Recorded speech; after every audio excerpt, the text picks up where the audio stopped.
The lab was quiet, except for the soft hum of machines. Cold white lights hung from the ceiling, making every corner look sharp and empty.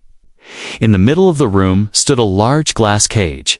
Inside, on a metal floor, sat a young alien girl. Her knees were pulled to her chest, and her thin arms wrapped tightly around them. She wore a faded gray gown, the kind given to test subjects. On her wrist, a black number was tattooed 47. It was not a name, only a mark. Her skin was pale, with a faint shimmer, and her long silver hair hung down like a curtain. Her large eyes were the color of deep ocean water, but they looked empty. No one here called her by a real name to the scientists. She was nothing but Specimen 47, Daniel, a human guard newly assigned to the research facility. Walked down the narrow hall toward her cage. It was his first week here, and he had been told the rules many times. Do not talk to the specimens. Do not get close to the glass. Do not show emotion. They said it was for safety. But something in their tone felt wrong to him. When he reached the cage, the girl slowly lifted her head. Her eyes met his for the first time.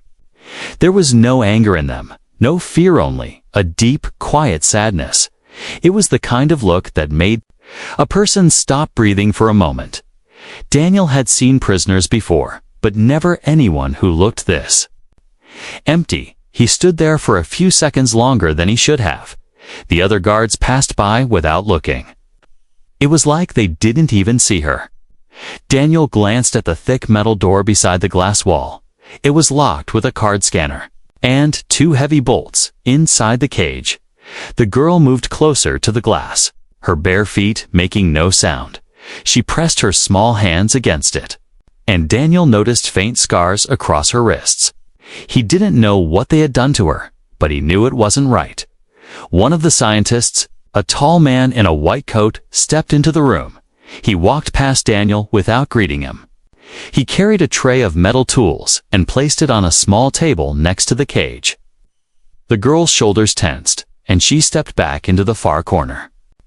Daniel saw the way her eyes flickered like a trapped animal waiting for the pain to come. The scientist opened a side panel in the glass and pushed a needle through. The girl didn't fight. She didn't speak. She only stood still, letting him take a sample of her blood. Daniel felt something twist in his chest. When the scientist left, the girl slowly sat back down. Her eyes found Daniel again, and this time she didn't look away. That night, Daniel couldn't sleep. He kept seeing her face in his mind. The silence in her eyes was louder than any scream. He wondered how long she had been here. How long she had lived in that small cage without sunlight or fresh air. The next morning, he walked his patrol as usual, but when he passed her cage, she was already standing there, waiting. She tilted her head slightly, as if studying him.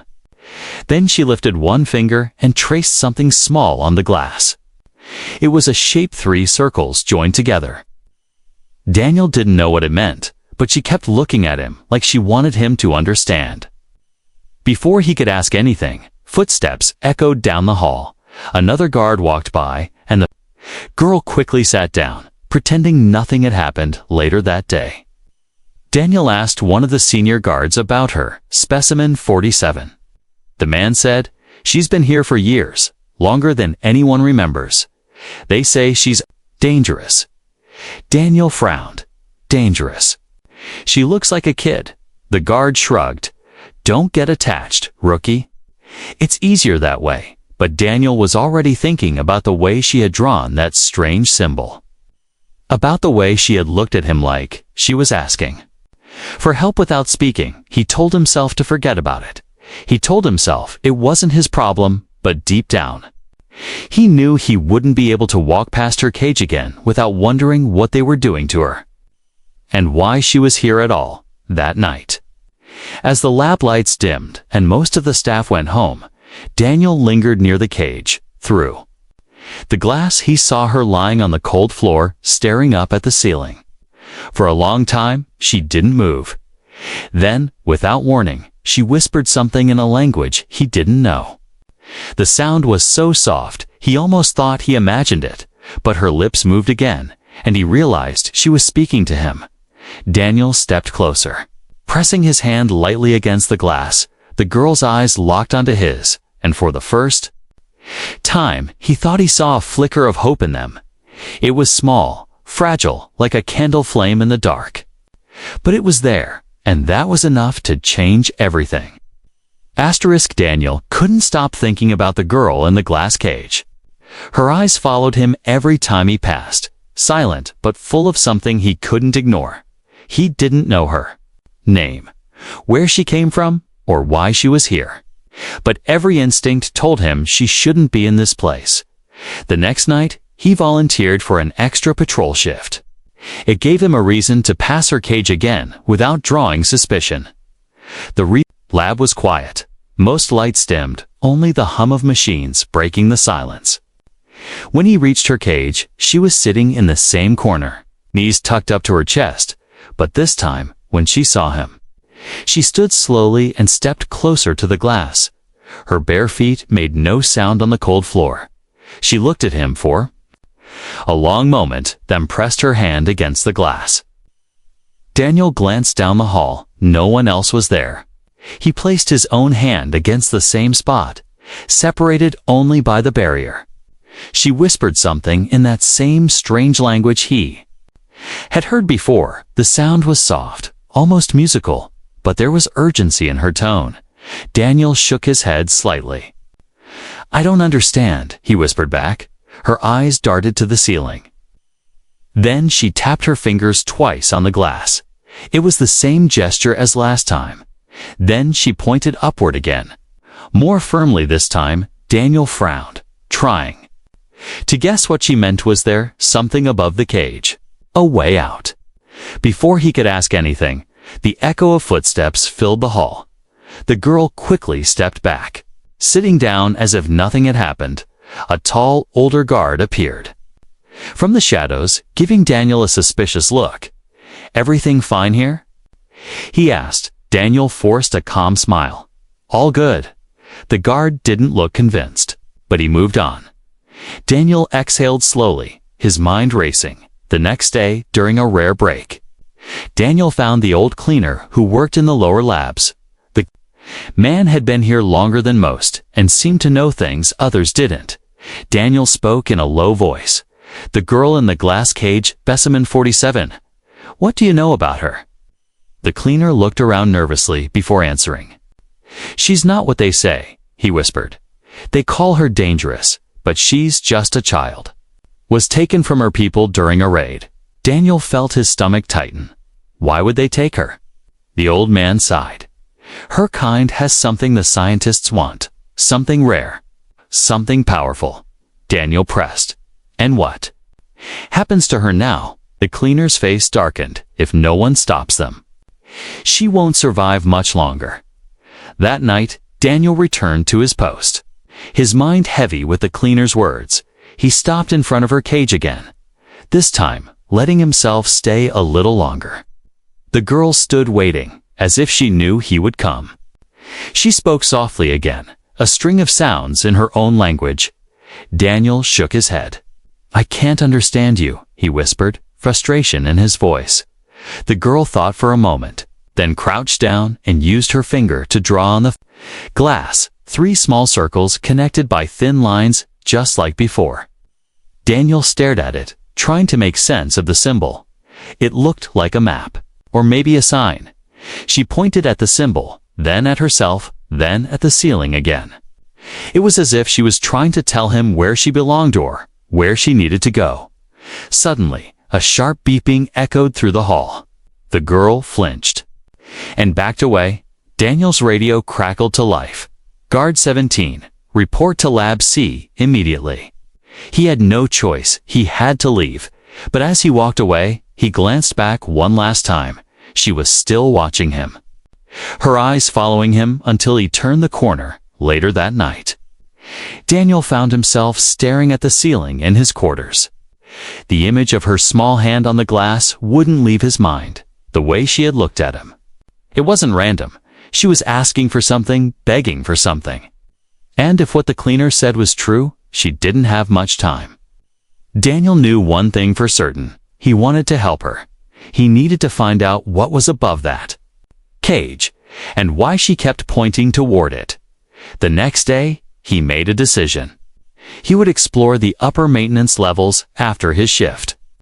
The scientists and senior guards might know the layout, but he had access to certain patrol routes they ignored. He just had to be careful. If anyone caught him poking around, he could be removed or worse. But as he tightened the straps on his boots that night, Daniel didn't care. He wasn't going to let her stay in that cage without trying to help, no matter the risk, and in the darkness of the lab. The girl sat alone in her cage, her eyes fixed on the ceiling above her, waiting for the one person who had looked at her. Like she was more than just a number, waiting for Daniel. And maybe, just maybe, waiting for her first chance at freedom. The upper maintenance level was not on any map Daniel had seen. It was a hidden network of narrow metal walkways, air ducts, and service tunnels above the main labs. Only senior staff and engineers ever came up here, but Daniel had found an access hatch in the corner of the security hallway, and tonight, no one was watching. He climbed the narrow ladder, each step creaking under his weight. The air was warmer here, filled with the faint smell of oil and dust. Dim red emergency lights lined the walls, just enough to see where he was going. Daniel moved slowly, making sure not to make noise. He didn't know exactly what he was looking for, only that the alien girl had pointed up. Again and again, if there was a way out, or something important above her cage, it had to be here. After several minutes of crawling through a low passage, Daniel found himself above the central lab. Through the grated floor, he could see the top of the glass cage.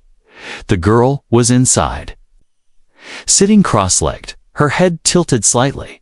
It was as if she knew he was there. Daniel scanned the area. And that's when he saw it. A small metal door, built into the sidewall above the cage, almost invisible from below. It had no handle. Just a key panel and a set of wires running to a security box. Daniel's heart began to race. This could be what she had been trying to tell him. He crawled closer, careful not to alert the motion sensors that lined the walkway. When he reached the panel, he examined its standard lock, but old. If he could cut the power to this section, the lock might fail. He pulled a small multi-tool from his pocket and knelt beside the security box. As he worked, he glanced down through the grate again. The girl was now standing directly under him. Her hands rested on the glass ceiling, and she looked straight up at him. No words, no sound, just watching. Daniel tapped the grate lightly with his fingers, a signal to let her know he understood. Her lips curved slightly, not quite a smile, but the closest thing he had seen from her. Suddenly, the sound of voices echoed from the far end of the walkway. Daniel froze. 2 technicians were coming this way. Carrying a crate of tools, he ducked into a side passage and held his breath. The men passed without noticing him, complaining about long shifts and broken equipment when their footsteps faded. Daniel returned to the panel, working faster. This time, after several tense minutes, he managed to loosen the casing, revealing the wires inside. He traced them carefully. One led directly to the lock. If he cut it now, the door might open. But doing it in the middle of his shift would trigger an alert in the control room. He needed to plan the timing perfectly. Tonight was just for reconnaissance. He put the casing back and memorized every detail of the route. Then, with one last glance at the girl below, he began to crawl back to the hatch. The next day, Daniel could barely focus on his regular duties. He kept replaying the image of that hidden door in his mind. He also noticed something strange. Several scientists had been spending more time near the girl's cage. They took more samples, ran more tests, and wrote notes in hurried whispers. Something was changing, and it didn't feel good. That evening, during a quiet moment, Daniel stopped at her cage. She stepped forward immediately. Pressing her hand to the glass, he leaned close and whispered, "I found it." She tilted her head, not understanding the words, but sensing the meaning in his voice. Daniel tapped the glass twice, then pointed upward just as she had done before. Her eyes widened, and for the first time, he saw a spark of real hope in them. But it faded quickly when heavy footsteps approached. A guard barked at Daniel to move along, and he had no choice but to obey. Back in his quarters, he laid out the plan in his mind. He would wait until the late-night shift change when most of the senior staff left the building. He would cut the power to the lock, open the secret door, and get her out before anyone noticed. The challenge was the distance from the cage to the outer maintenance hatch if they moved too slow. The alarms would catch them if they moved too fast. They risked being spotted by the night patrol. But Daniel had made up his mind. He had seen enough in this place to know the girl's days were numbered. If the scientists were increasing their tests, it meant they were close to whatever they were trying to get from her. And when they got it, she would be nothing to them. That night, as the lights dimmed in the lab and the hum of machinery softened, Daniel sat at the edge of his bunk, staring at the small access card in his hand. It was his way in, borrowed from a guard who owed him a favor. Tomorrow night, he would use it. Tomorrow night, he would open that secret door. And tomorrow night, the girl in the glass cage would finally see the outside world again. Far below, in the cold light of the lab, she sat in silence, but her gaze kept drifting upward, as if she could already feel the moment coming, as if she knew her life was about to change. The night was silent. The kind of silence that made every small sound feel loud. Daniel waited in the shadow of the maintenance hatch, listening to the faint hum of the lab's power grid.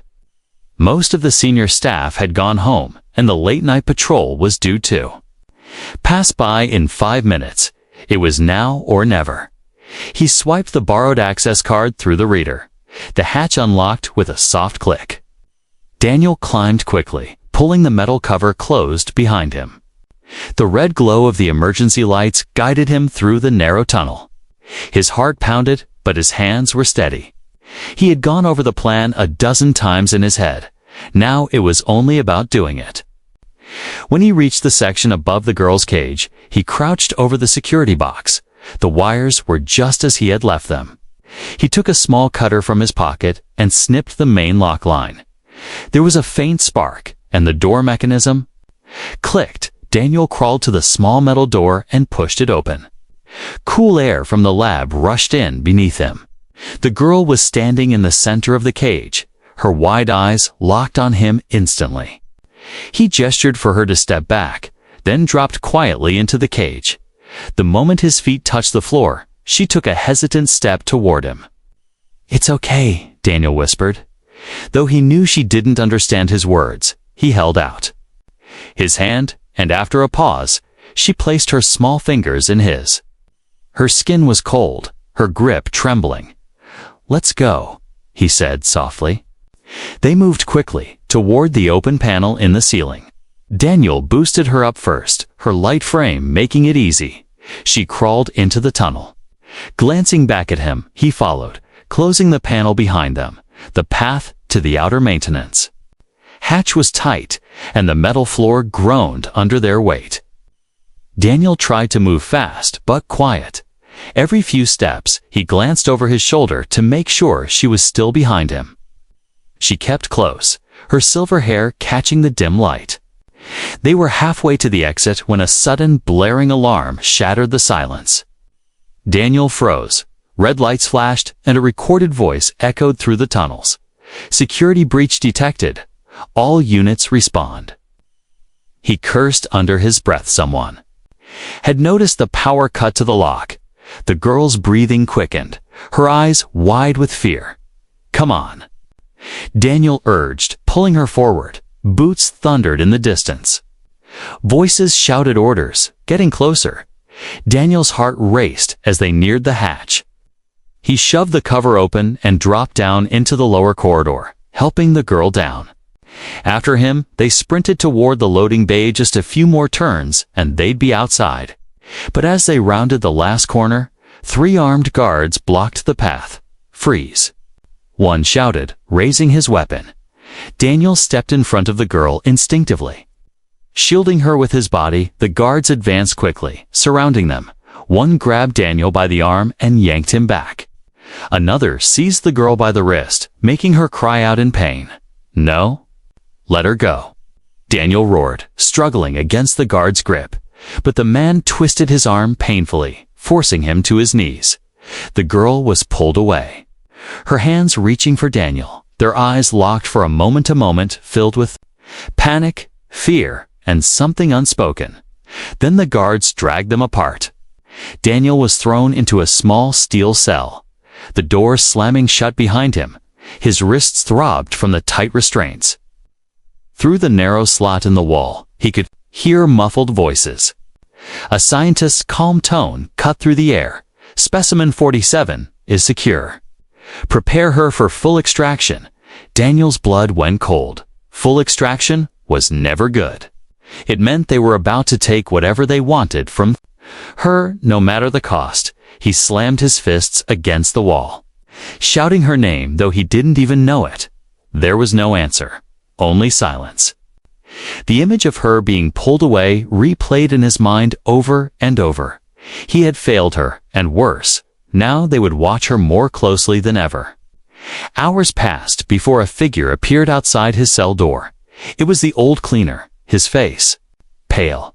"They're moving her," he whispered urgently. "They think you're trouble, so they'll keep you locked up for a while." Daniel gripped the bars. "Where are they taking her?" The cleaner shook his head. "Somewhere you can't follow. Unless you have help." He slipped something small through the bars, a thin security key. Daniel looked at it in disbelief. "Why are you helping me?" he asked. The old man's voice was low and steady. "Because she deserves a chance." Then he was gone, leaving Daniel alone with the key in his palm and the weight of his failure on his shoulders.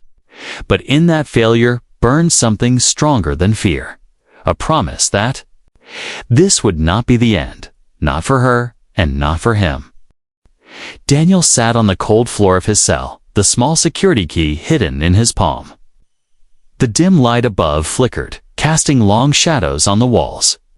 Hours had passed since the failed escape, but the image of the girl being dragged away was burned into his mind every time he closed his eyes. He saw her looking back at him. Her eyes had been full of fear, but also trust, and he had let her down. The door to the cell slid open without warning. A tall man in a pristine white coat stepped inside, followed by 2 armed guards. Daniel recognized him immediately. Dr. Varick, head of the research division. The man's sharp eyes scanned Daniel like he was a specimen himself. "You caused quite the disturbance," Varick said in a calm voice. "You're lucky I find you." "Interesting." Daniel didn't respond. He knew better than to speak first. Varick stepped closer, his hands clasped behind his back. "I'll make this simple," he continued.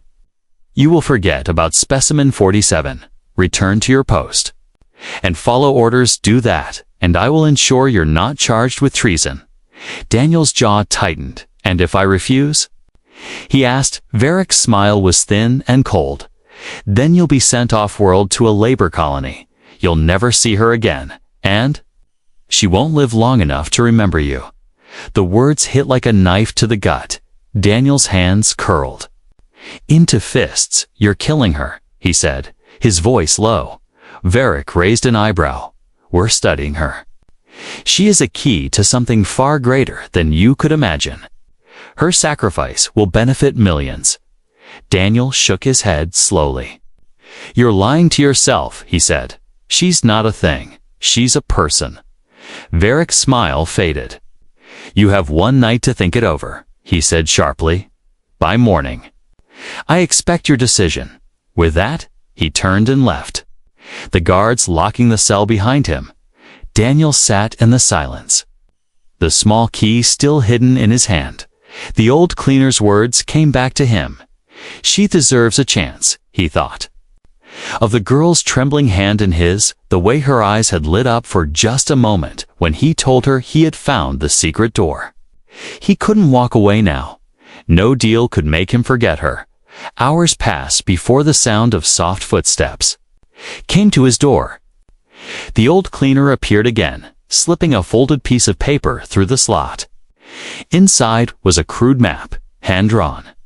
It showed the layout of the lower labs and a marked path leading to something labeled Holding Bay 3. That's where they moved her, the old man whispered through the bars. They'll keep her there until the extraction procedure. Daniel's chest tightened. When?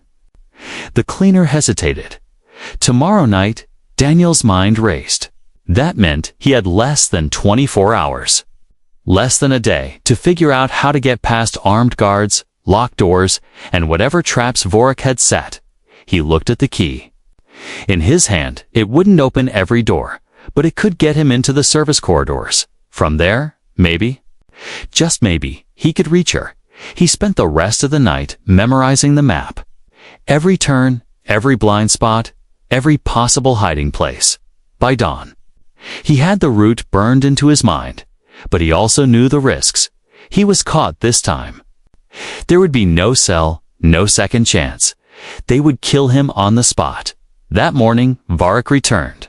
Well? The scientist asked, his tone smug. Daniel forced a neutral expression. I'll follow orders, he said flatly. Vorik studied him for a moment, then gave a satisfied nod. Wise choice, he said. The guards unlocked the cell and led Daniel back to his quarters. Vorik's eyes lingered on him for a moment before he left. Daniel waited until the guards were gone before pulling the map and the key from his pocket. Night would come soon enough, and when it did, he wouldn't be following orders. He would be breaking them in the biggest way possible, somewhere in Holding Bay 3. The girl sat in a smaller cage now, her knees drawn up, her hands resting on the cold floor. She didn't know where Daniel was. She didn't know if he was still alive, but in the quiet darkness, she kept her eyes on the door, as if she believed no, as if she knew he would come for her. The night air inside the facility was still and heavy. Daniel sat on the edge of his bunk. The old cleaner's map folded neatly in his pocket. The small security key was clutched tightly in his fist. This was it. There would be no second try. If he failed tonight, the girl would be gone forever. He waited until the clock on the wall ticked to the late shift change. The hall outside his quarters grew quiet as most guards switched posts. Daniel slipped into the corridor, moving with the calm stride of someone who belonged there. He knew better than to look nervous. His stolen keycard let him into the first service hallway. Once the door closed behind him, he started moving faster. The service corridors were narrow, with pipes running along the walls and the faint smell of rust in the air. He kept to the shadows, listening for the echo of footsteps. The route was burned into his mind for turns, a ladder down 2 doors. And then Holding Bay 3. Every step felt longer than it was. Every sound made his heart jump. As he reached the ladder, Daniel paused. He could hear muffled voices below. 2 guards were stationed at the bay entrance. He needed them gone. From his pocket, he pulled a small rock he had picked up earlier. He dropped it down the far end of the service tunnel. The sharp clang echoed off the metal walls. The guards cursed and moved to investigate. Daniel slid down the ladder quietly. Landing without a sound, the corridor to the bay was dimly lit. He reached the door and swiped the stolen key. It beeped softly, unlocking with a faint click. Inside, the room was colder. The walls lined with cages and storage crates, and there, the far end, was the girl. She was curled up on the floor, her silver hair spilling around her face. Her head lifted when she heard him, her eyes widened, disbelief flashing into hope. Daniel hurried to her cage, kneeling beside the lock. "I'm getting you out," he whispered.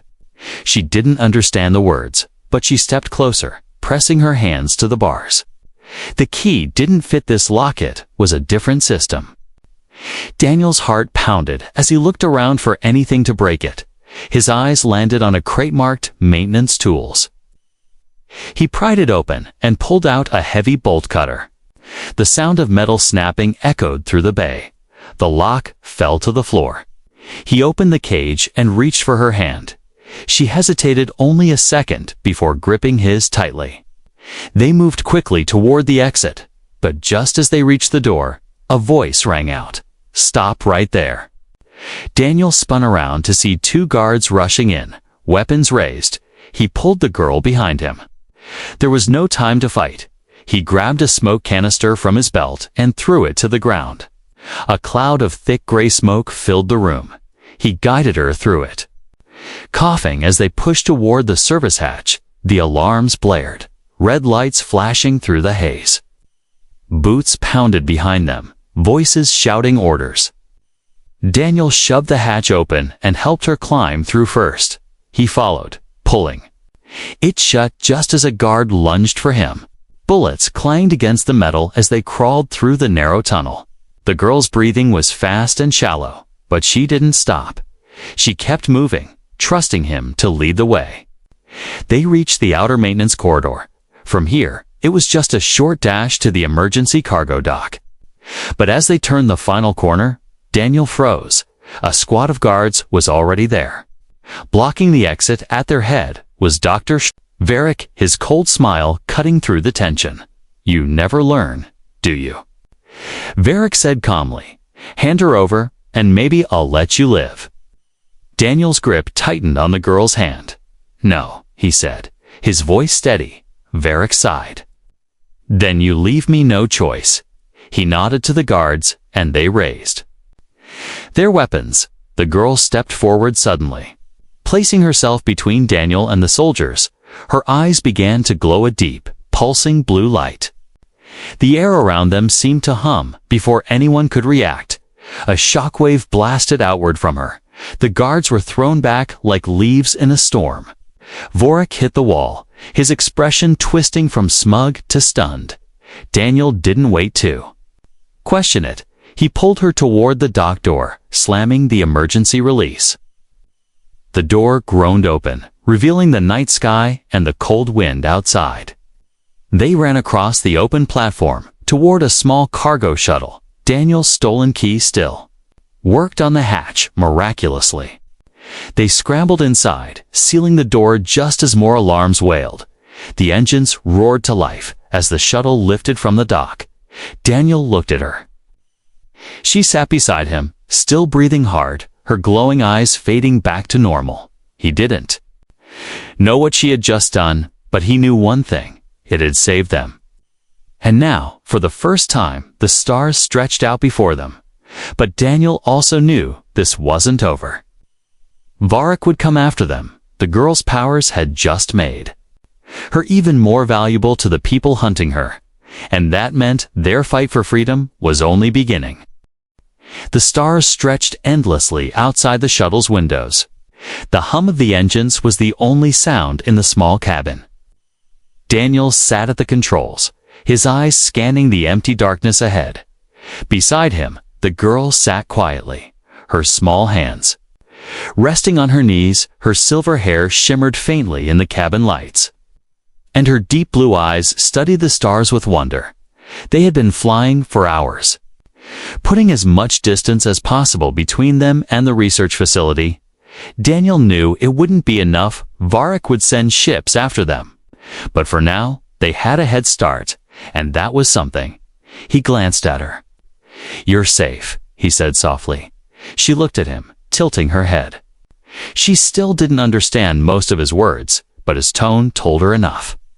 For the first time since he had met her, he saw her shoulders relax. Even if just a little, they found a small, abandoned refueling station on the edge of an asteroid. Belt Daniel brought the shuttle down gently, powering off most systems to hide from sensors. When they stepped outside, the air was thin but breathable. The ground was covered in silver dust that glowed faintly under the light of a nearby star. The girl knelt down, scooping some of it into her hands. She smiled faintly, a real smile this time, watching the dust fall through her fingers. "Like tiny stars. Daniel realized then that this was the first moment she had truly been free.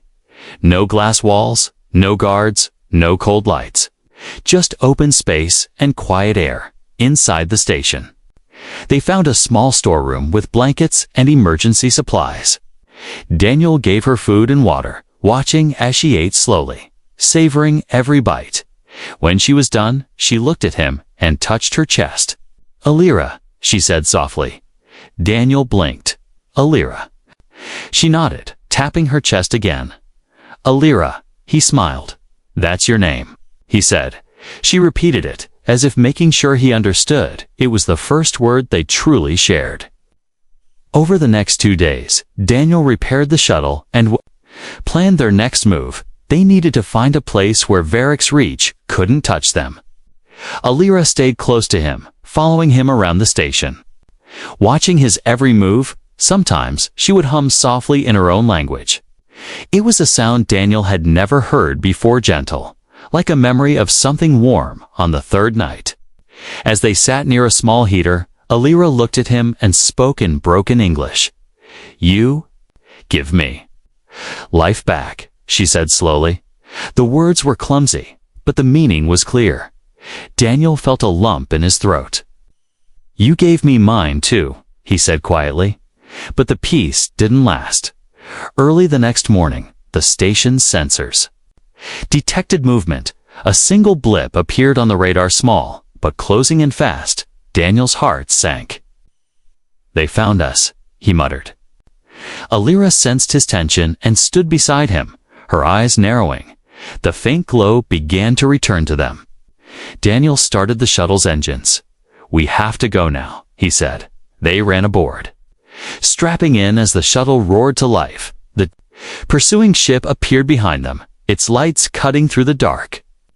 Daniel pushed the engines to maximum. Weaving through the asteroid belt, rocks the size of buildings tumbled past them.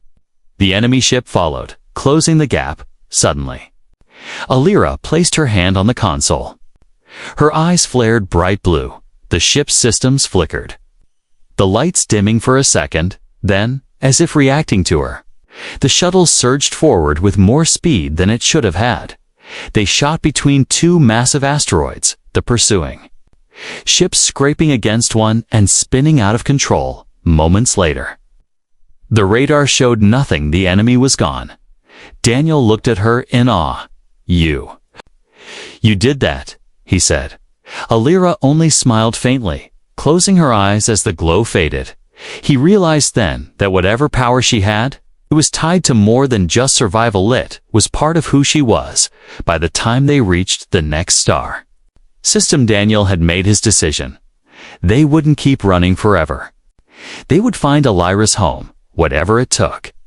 He would see her safely returned to her people. Weeks later, the shuttle descended onto a green world dotted with rivers and bright forests. As they stepped outside, a group of tall, graceful figures emerged from the trees. Their skin shimmered like Alira's, and their eyes widened when they saw her. She ran forward, speaking quickly in her own language. One of them, an older woman, braced her tightly, tears streaming down her face. Daniel stood back, watching. Alira turned to him, gesturing for him to come closer. She spoke to the others, and they bowed their heads in respect. Daniel didn't know the words, but he understood the meaning to them. He wasn't just a stranger. He was the one who had brought her home that night, as the alien sky glowed with 2 moons. Alira sat beside Daniel. She pointed to the stars and spoke softly in her language. He didn't understand the words, but he felt their meaning in his heart. She was free, and he had kept his promise. For the first time in a long time, Daniel allowed himself to believe that maybe, just maybe, they both had a new life ahead, one built not on cages and fear, but on freedom, trust, and the strange, unbreakable bond between a human and the alien girl he refused to abandon.